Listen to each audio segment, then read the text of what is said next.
시청자 여러분 그리고 장병 여러분 안녕하십니까? 국방뉴스를 전해드립니다.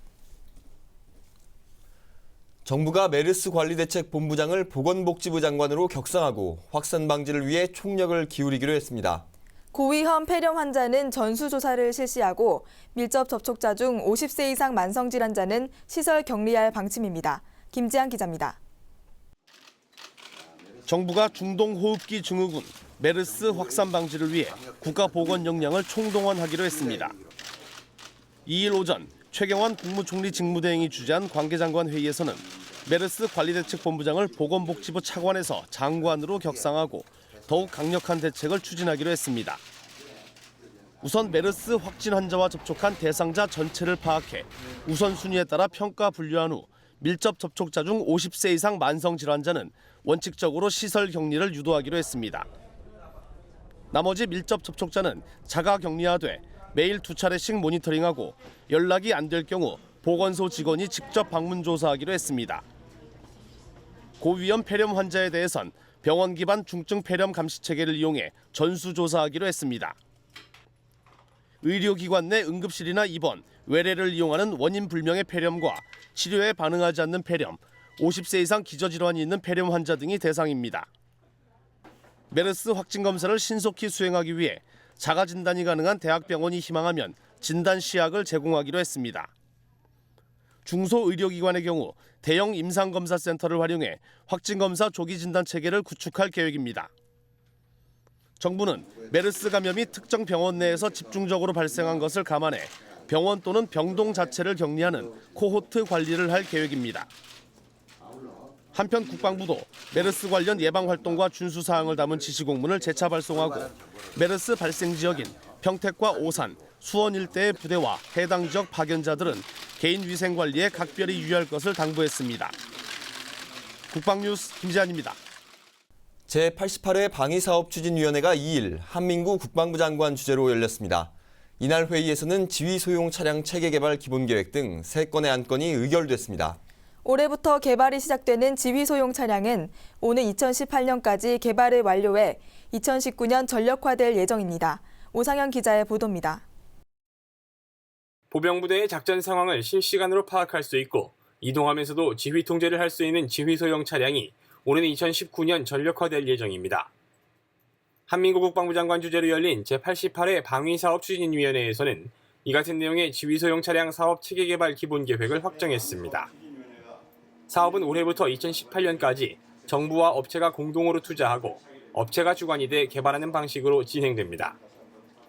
현재 천막을 이용한 보병부대의 지휘소 개폐소 시간 단축으로 기동간 전투지휘가 가능해지고 적의 직간접 화력으로부터 방어가 가능해 생존성이 크게 향상되어 보병부대의 전투력 증강에 기여할 것으로 기대됩니다.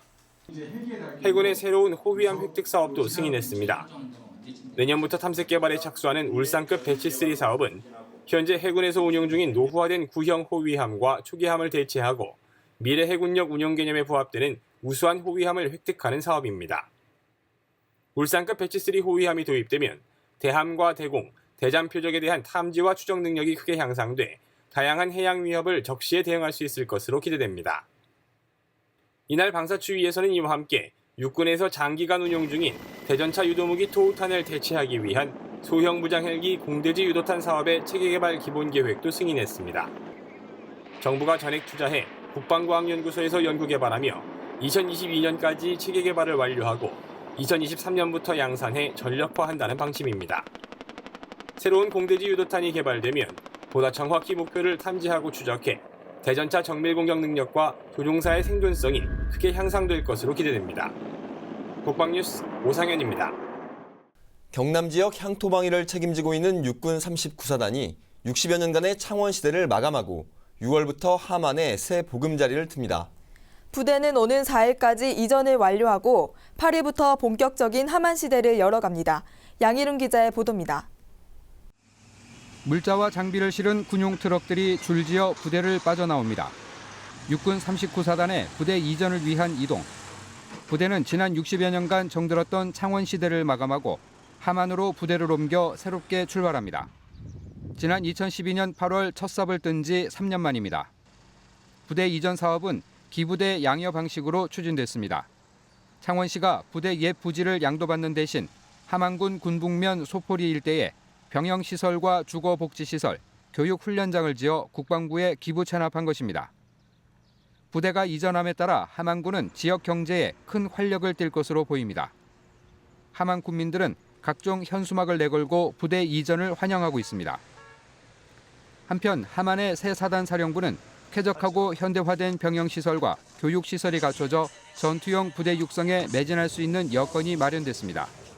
그동안 우리 39사단에게 보내주신 창원 시민들의 성원과 지지를 잊지 않겠으며 전군 최고의 시설이 들어선 함안 39사단 사령부에서 강하고 능력 있는 충무부대 육성에 더욱 매진하여 철통 같은 방위태세 확립에 만전을 기하겠습니다. 첨단 시설이 갖추어진 새로운 근무지에서 근무가 되어서 매우 기분 좋습니다. 39사단 화이팅! 부대는 오는 4일까지 이전을 완료하고 8일 함안 군민 환영대회에 이어 24일에는 사단 창설 60주년과 함께 부대 이전을 기념하는 행사를 개최할 예정입니다. 국방뉴스 양희룡입니다. 국방뉴스 특별기획 훈련병의 품격 나는 8강모 사나이 11번째 시간입니다. 훈련 과정 중 가장 중요한 만큼 한시도 긴장을 늦출 수 없는 것이 바로 사격훈련입니다. 행여 실수라도 하면 인명사고가 발생할 수 있기 때문에 기본기를 탄탄히 다져야 하는데요. 우리 훈련병들이 사격훈련에 앞서 예비 사격수를 실시했습니다. 사격장에서 지켜야 할 수칙과 돌발 상황 처치법 등 사격훈련을 무사히 마치기 위한 만반의 준비를 하고 있는데요. 훈련병들의 예비 사격수 현장으로 가보시죠.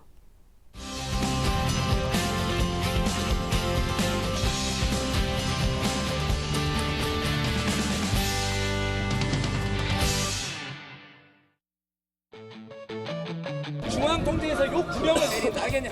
예. 여기 보면은 그냥 가로치고 아무것도 없지? 예. 몇 조 사수, 1조 사수, 2조 사수 총 들고 일어서 하는 거야, 알겠냐? 예. 탄창을 꽂아놓으면 아직까지 놀이새가 여러분들 실탄을 물지 않은 상태가 된다, 맞나? 네. 그래서 탄창을 장전하고 나서 놀이새가 실탄을 물기 위해서 한번 후퇴했다가 전진을 하는 거야, 알겠지? 네. 본격적인 사격 훈련에 앞서 실시된 예비 사격술. 사격을 처음 해보는 훈련병들이 숙지할 것들이 많은데요. 실탄을 사용하기에 더욱 그렇습니다. 사격장 앞에 총이라고 하면 놀이새우 대구장, 조동관 안전, 사격장 앞에 총 하면서 동작을 취하면 되겠어, 알겠나? 예! 안전사고를 예방하기 위해 사격장 내 이동 자세도 익힙니다. 무릎 앉아하면 되겠어, 알겠어?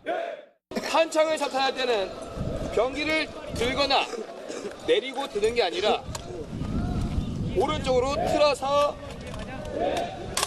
탄을 집어넣는다. 얘나 엄지를 이용해서 안전해서 단발로 이동한다. 다음 준비된 사수 사격 개식이라는 문형과 함께 조준하고 사격을 하면 된다. 알겠나? 이해했나? 2차 기능고장 처치. 복잡합니다. 2차 기능고장 처치. 2차 기능고장 처치. 약실 내에 불량 탄피 그리고 이물질이나 어떤 특이사항이 있을 상황 시에 그러한 것들을 제거를 하고 다시 장전을 해서 사격을 하는 방식이 되겠습니다. 알겠습니까? 사격 도중 돌발 상황이 발생하면 많이 당황스럽겠죠. 여러 돌발 상황을 가정해 미리 처치 방법을 익혀보는 것. 훈련병들에게 큰 도움이 될 것입니다. 놀이새 후퇴 전진하면서 그리고 장전을 새롭게 뽑고 탄환을 새로 뽑는 게 상당히 어려웠습니다. 새롭고 뭔가 재밌는 느낌이 듭니다. 남자답게 된다는 그런 생각이 듭니다.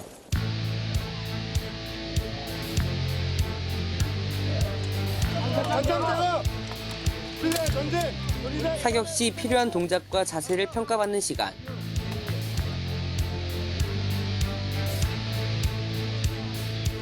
소대장 앞에서 익힌 동작을 하려다 보니 긴장할 만도 한데요. 훈련병들 예비 사격술 과업을 잘 소화했는지 동작이 빠르고 정교합니다.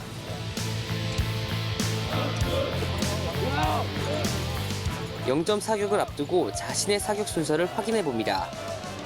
3박자 확인이라고 해서 여러분들 사격관에 필요한 가스막에 다음 사거리 조절해서 여러분들 안전에 필요한 힌지 전방을 확인하는 거야. 이해갔습니까?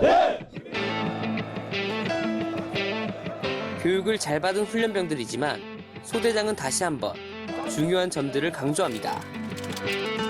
이제 모든 준비는 끝나고 0점 사격에서 자신의 실력을 발휘하는 일만 남았습니다.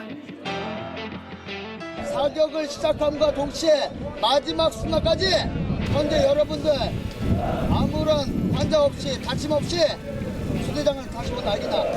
알겠어요?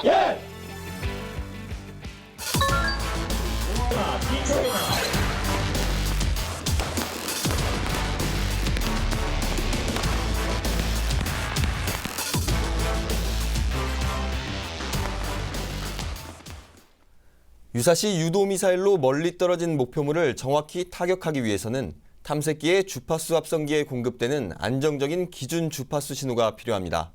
주파수를 생성하는 발진기의 역할이 중요한 이유인데요.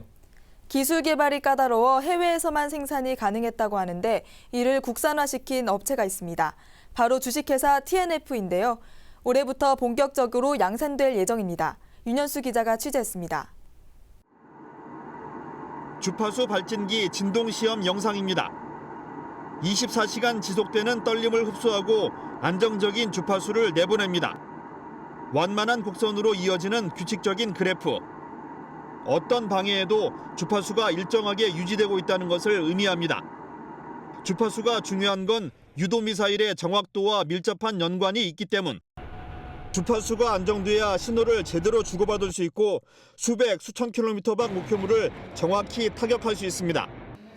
주파수를 생성하는 발진기에는 전기와 전자, 기계, 금속 가공 등이 망라된 고도의 기술력이 축적되어 있습니다.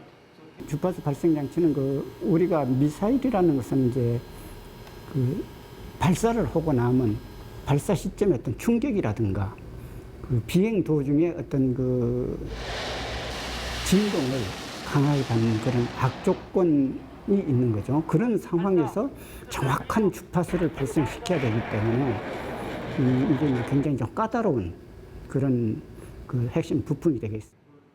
업체에선 지난 2008년부터 주파수 발진기 연구 개발을 시작해 2009년 시제품 납품, 2012년엔 첫 미사일 발사 시험에서 성공을 거뒀습니다.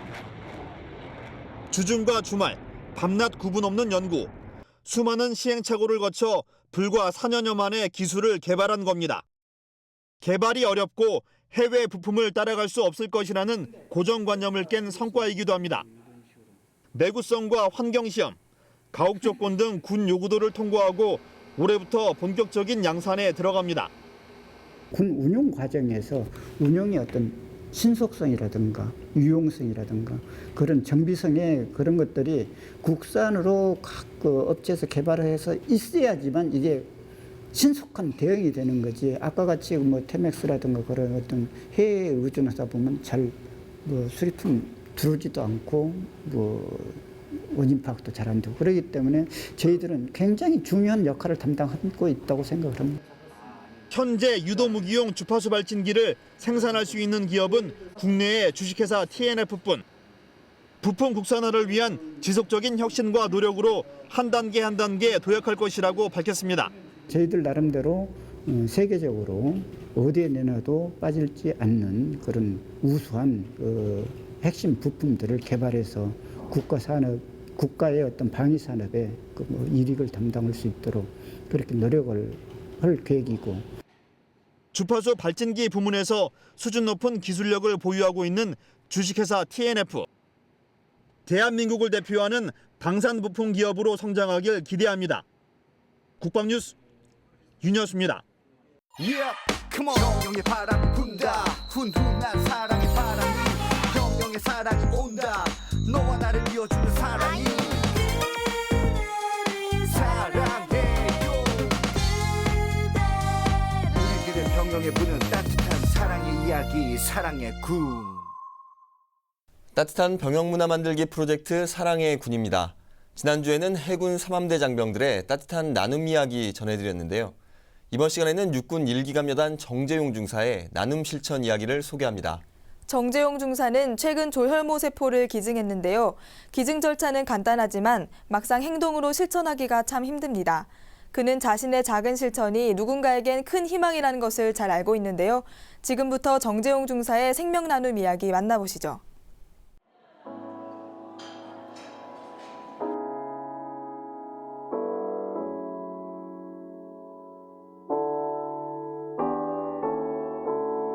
누구에게나 일어날 수 있는 이야기.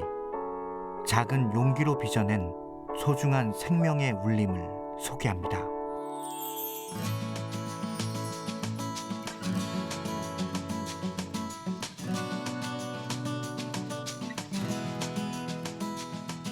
혹시 조혈모 세포 기증에 대해서 들어보신 적 있으세요? 이게 어떤 거예요? 처음에 이제 헌혈의 집에서 이제 헌혈을 하다가 설명을 받고선 되게 아무 생각 없이 신청을 했는데 조혈모 세포 이식이라는 것은 그 악성 혈액 질환, 특히 이제 그 중에서 백혈병을 치료하는 완치 치료법에 해당됩니다. 저희 아버지께서 많이 베풀고 도우면 살아라는 말씀을 많이 하셨기 때문에 또 그리고 제가 부대 생활을 하면서 힘들 때 도움을 받는 것에 대해서 알기 때문에 저도 한번 해보고 싶었습니다. 조혈모세포 기증을 신청한 지 2년이 지난 어느 날이었습니다. 네, 여보세요? 네. 조혈모세포은행이요? 나한테도 이런 일이 일어났구나. 이런 생각도 한편 들면서 그 골수라는 게 이제 뼈에서 추출하니까 굉장히 안 좋은 인식들이 있어서 저도 그런 생각들이 있었는데 이제 설명을 들으면서 이제 헌혈하듯이 간단한 방법으로 이루어진다는 것에 대해서 저도 금방 마음을 확정 지을 수 있었습니다. 그 조혈모세포 기증은 장기 기증과는 달리 우리 몸에 있는 그 조혈모세포는 항상 그 재생이 됩니다. 그래서 마치 헌혈하고 나서도 전혀 상관이 없듯이 우리 조혈모세포 기증하고 나서도 약 한 달만 지나면 다시 원 상태로 다 회복이 되기 때문에 조혈모세포 기증을 위한 여러 검사를 마치고 헌혈을 시작했습니다. 기증하는 데 걸리는 시간은 4시간 남짓. 그 기다림의 시간이 누군가에게는 새로운 삶을 위한 희망의 시간으로 기억될 것입니다. 제가 살면서 이렇게 큰 일을 해본 적이 없었던 것 같습니다. 근데 이렇게 간단하게 헌혈하듯이 했을 뿐인데 제가 한 사람의 생명을 살릴 수 있다는 것에 대해서 큰 뿌듯함을 느꼈고, 중요한 것은 그 환자들에서 이 이식이 없다면 그 환자들이 대부분 사망할 환자라는 거죠. 나도 조혈모세포 기증에 대해서 좀 진지하게 생각하고 있는데 해보니까 어떤 것 같아? 이제 기증할 때 고민 없이 했던 게 참 잘했던 일인 것 같습니다. 실제 기증을 하면서 생각해 본 건데 제가 기증을 함으로써 한 사람의 생명에 대한 희망을 줄 수 있다는 것에 대해서 감명 깊었습니다. 마음을 나누는 사랑의 울림이 세상을 따뜻하게 물들입니다. 생각을 해보면 정말 간단한 일이었습니다. 간단하게 제 몸에서 세포를 그냥 기증을 해줬을 뿐인데 한 사람의 생명을 살릴 수 있다는 것에 대해서 작은 일이 누군가에게는 크게 도움으로 와닿는다는 것을 알았고, 소중한 생명을 살릴 수 있는 생명 나눔 운동입니다. 그리고 그 실질적으로 기증 희망자가 되어주시고 나중에 기증을 하시게 되면 여러분들이 기증하신 것보다 더 많은 보람을 느낄 수 있는 아름다운 일이라고 생각이 됩니다.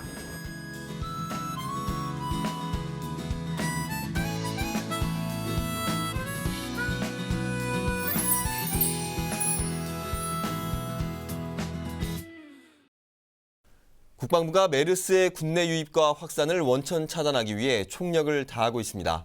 집단 생활을 하는 군의 특성상 환자가 발생할 경우 감염 위험이 높고 전투력에 미치는 영향도 크기 때문인데요.